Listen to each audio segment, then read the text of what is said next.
I'll just echo Dr. Garland's sentiments. If people don't have programs, I'll pass them over here, but it will tell you who's going when. And just mention some things there. If you do have cell phones, this is a good time to silence them. If you do need to take a call, you can step out into that hallway where it says exit. There's a hallway there where you can take a call. We're out here. And if possible, if you are leaving, try to leave at the end of the presentation or the beginning of the new presentation so as to minimize distractions for our students. I gave, Joe Felton's here, raise your hand, Joe. It's part of our inaugural class last year, and he was remarking when he came in here just how different it looked. We were at Rockers last year with some basic food from the chow hall, and here we're in this amazing space owned by a Rockers grad, and who unfortunately can't be here tonight. He's in Lebanon, but he sends his regards. It was really great to have him provide this space, and it's neat. You can just see the business working over there and being in this space. I gave our students some numbers from the last class. So those of you who weren't in our last class, which at least is a few of you, 1,020 pages read, 62 discussion threads, 14 hours of lecture and discussion, 10 hours of Shark Tank analyzation, 7 entrepreneurs in Kansas City that they met and heard from. And they're here with us tonight. I'm just going to have them, they're digging in, so I'm not going to have them speak, but I'll just have them raise their hands. We have Doug Huebler from Apex Business Solutions, Brian Pauls from Carrasco Consulting, Marco Rennick from Enginology, and Keith Steiner from Proforma Marketing. One of the things that we understand about entrepreneurship is that despite its new place in academia, or it's the new hot thing in academia, it's not entirely an academic study or discipline. And it was very important for us to have real-world entrepreneurs speaking to our students every single class, and that's something that is a real joy for us to have, and we learned a lot from them. The way our presentations will go tonight is we'll have 13 minutes of presentation from our students. There'll be 5 minutes of questions from the judges. And then we will have basically a 1 or 2 minute transition time while the next student gets ready. We'll have a hard break at 8:10 just to separate out for those who might be tired of sitting for a while. Are there any other questions on how things are going to proceed tonight? Just a point of housekeeping, Brandon is going to be in charge of the assessments. Those of you who aren't Rockhurst University MBA students, at the end of each class, I get a report card also. So this is the part where Brandon will be passing that out. Just take the time to fill that out sometime tonight and get it back to Brandon, and Brandon will make sure it gets to the dean. Is that been filled out yet? Have not. But I was told since my back will be to my students that they won't feel like I'm hovering over that. Any other questions from the students or from our guests? Thank you for coming tonight to support our class, support our students. And a huge thank you to Wayne Gooden, who's taping tonight, and Paper Crane, who let us get goofy before our festivities tonight. Okay, well, without further ado then, I'm going to welcome up our first presentation. Hi, I'd like to thank everyone for coming tonight. Appreciate your time. I'm here to talk to you about my business, Victory Technologies. Who here uses technology by show of hands? So everybody? Great. We use technology because it makes your life easier. It also includes healthcare. For instance, we have Cerner here in Kansas City, and they use a lot of technology to help us store medical records and just make the whole healthcare industry a little bit more affordable.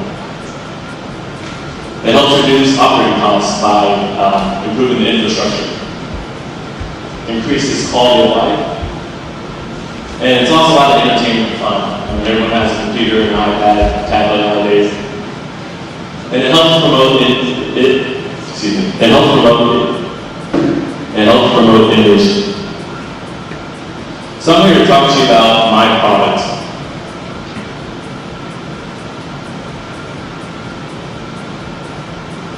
It's a Bluetooth controlled relay pad controlled by a graphic user interface. What is Bluetooth?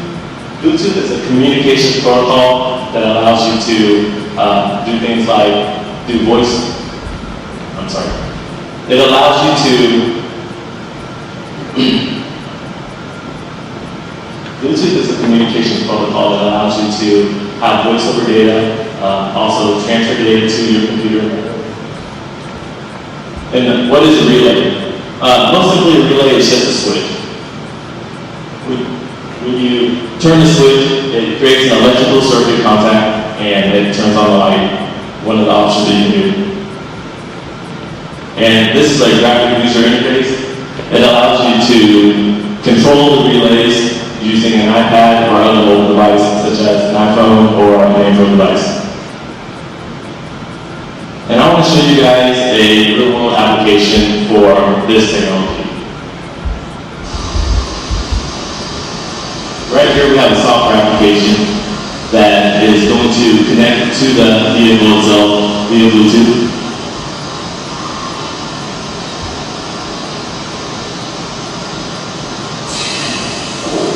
And that is the air riding system that is being raised to a level so that you can drive the vehicle.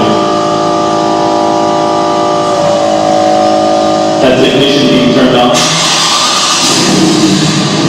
And the vehicle started.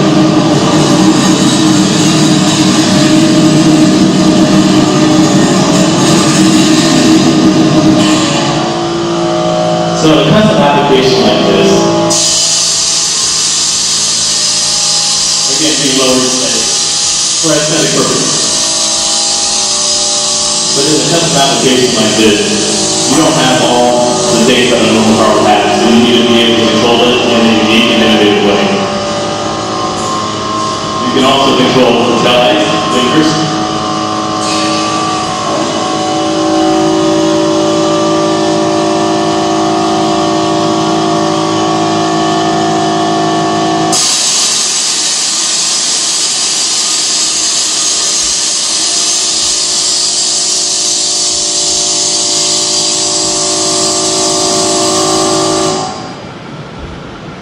So that's an example of an application that we're going to market our product to initially.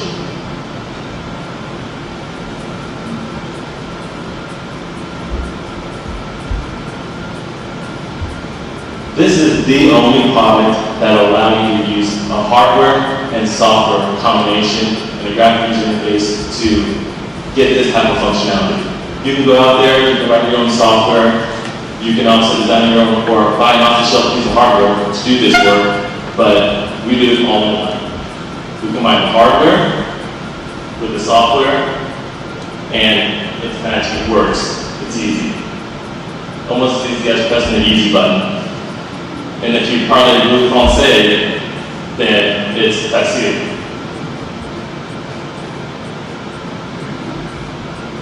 So there is a market demand for this product. We fall into the special equipment market, $32 billion last year. You compare that to the music industry in 2012, it's about twice as big. Compare that to the music industry back in '99 before pirating, it's a little bit less. So there's a lot of money to be made here. And how do you market these kind of products? Well, the SEMA show is held every year in Las Vegas. Over 100,000 attendees attend. But it's not open to the general public, only to market leaders and especially aftermarket industry. And you have 2 million square feet of exhibit space demonstrating all these products. So the question is, how do we make money with this? That's the important part. So the bill of materials and manufacturing costs are estimated to be $80 per unit. Manufacturers suggest retail price of $300 per unit, with a contribution margin of $220. With a profit margin of 73%. No capital equipment is needed. We own all the computers, all the development hardware that we need to get this product off the ground. here is a break-even analysis of when we're going to start making money on this product. I was a little bit more modest in my estimate. I thought that maybe we might sell 100 in the first year, which means that we'd be operating at a loss of about $50,000. My business partner here, Melanie, thinks we can sell 1,000 in a year, and we'd be netting about $127,000 in profit. The break-even point is at 327 units and about $98,000 of revenue. So, if you look at the fixed costs here, the way that I've calculated that is both me and my business partner contributing about 15 hours of work a week at a rate of $50 per hour every week for an entire year. That makes our fixed cost of $72,000. Variable cost is just $8,000, which is $8,000 per 100 units.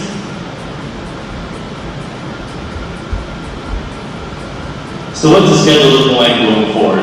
Well, I got to finish up the schematic, which is the architecture of how the circuit is going to work. After that, we're going to do a design review, make sure that we're meeting all the requirements set forth and what the market is wanting us to make. Then we're going to do a circuit board layout. After that, another design review.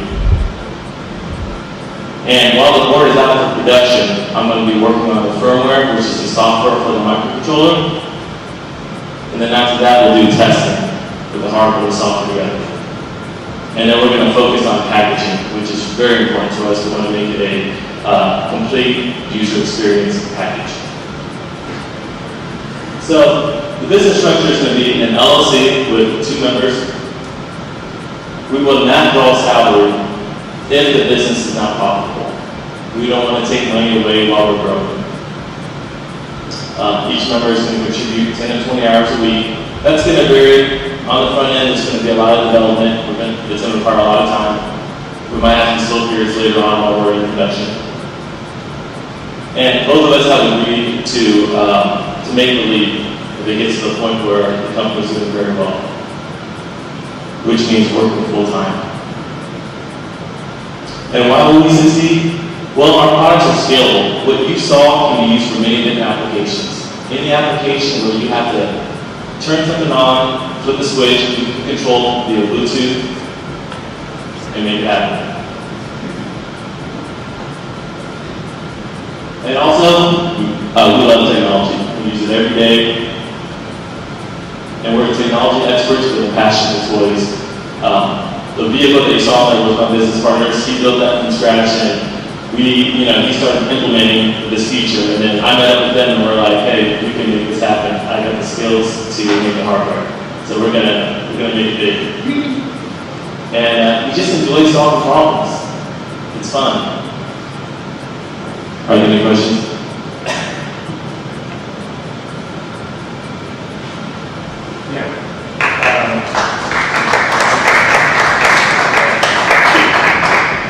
Thank you for the presentation.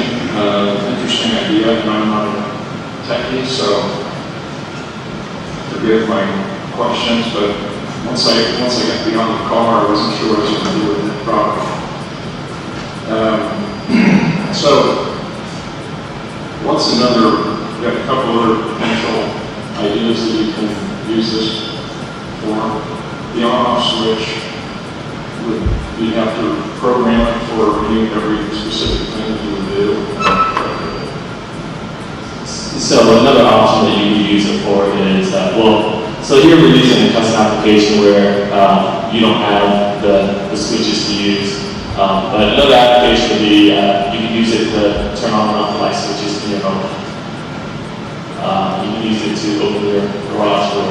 You can use it for whenever you walk up to your vehicle, it detects that you're there and it'll unlock the doors for you because of the mobile device in the pocket.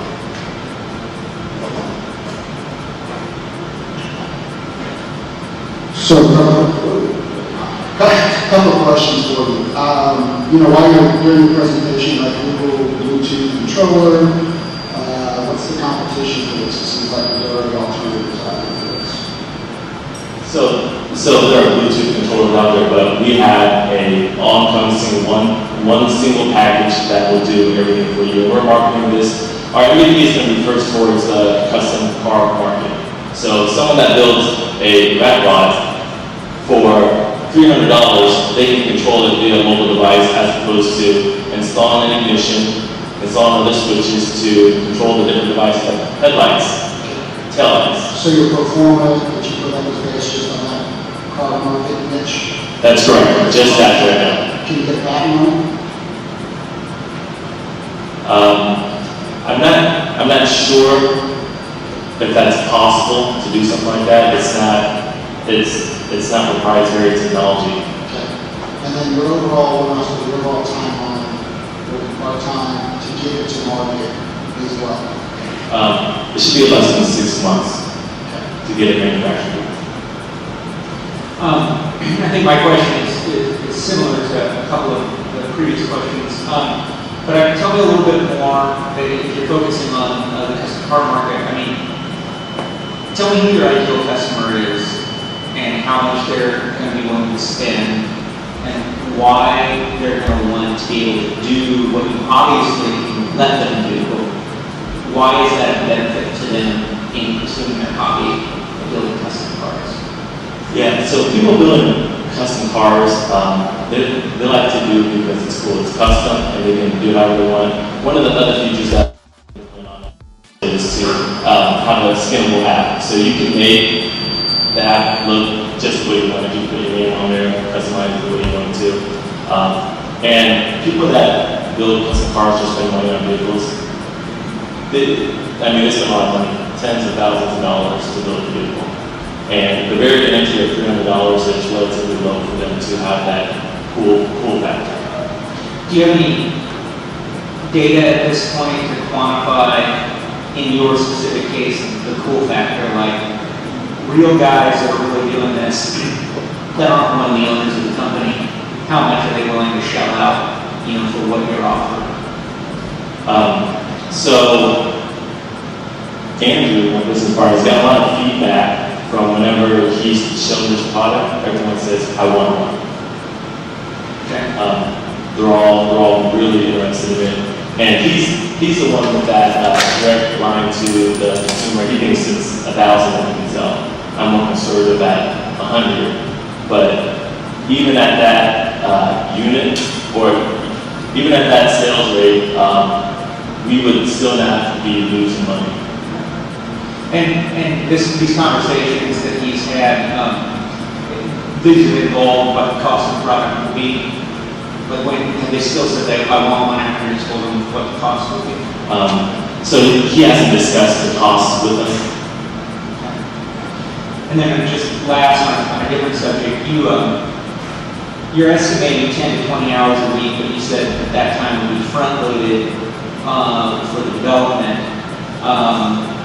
Does that mean you're assuming that once the development is done, the actual marketing and running of the business is going to take significantly less than 10 to 20 hours a week?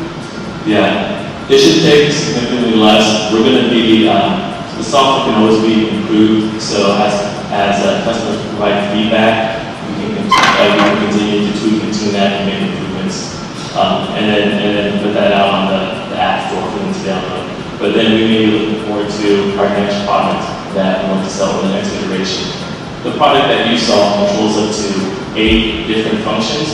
We may want to create a product that can control 4 at a lower cost, or maybe 12 at a slightly higher cost.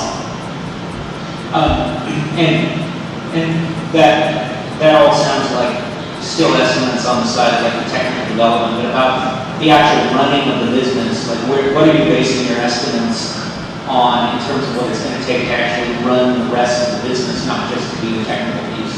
Right. So I just base my estimate on how much I can contribute currently with my workload I'm working at school. So I estimated 10 to 20 hours a week that I could contribute. But going forward, not quite sure how much to spend on marketing the product. A lot of that will be kind of social media, getting on the forums, and advertising to the folks that are interested in that. Okay. So the 10 to 20 hours is based on what you have available, not necessarily on any like objective research on what it's going to take to actually run the business. Yeah, so yeah, I could easily spend 40 hours a week working on this product and get it to market just a little bit faster. Brian's going to keep asking me questions, so I'm taking mine. Can you go back to your slide on the break here? Can you go back to your slide on the break even, please? Sure. Okay, so you have a difference between your partner and yourself, 100 or 1,000. Okay, so we can say very conservative, very optimistic, right? Right. Sorry, the next slide with the graphs. Okay, so what does that look like at 98,000 BE? Is that a really good trade show? Is that partly a trade show and a bunch of orders that would emanate? What does that feel like to you? How do you get there? Oh, to the break-even point? So I'm feeling we can get there just by advertising through the forums and word of mouth. Andrew's got YouTube videos out there, a lot of people, commenting and saying everyone this product already without any additional marketing at that point. But if you get onto the right forums, communicate with the right people, even partner up with some of the custom car places in town, like Chuck's Trucks. Also, there was an antique car show that was just last Saturday, and a lot of people attended there. If you go out there, take a video out there and show people, they'll just follow themselves, try to get one. Okay, so what's the plan B? Let's say you stay in that loss area for longer than you expected. How long are you willing to lose to get to your BE? Do you have a pain point or a runway? So we probably have a 3-year plan on contributing that much time to a product that's not viable.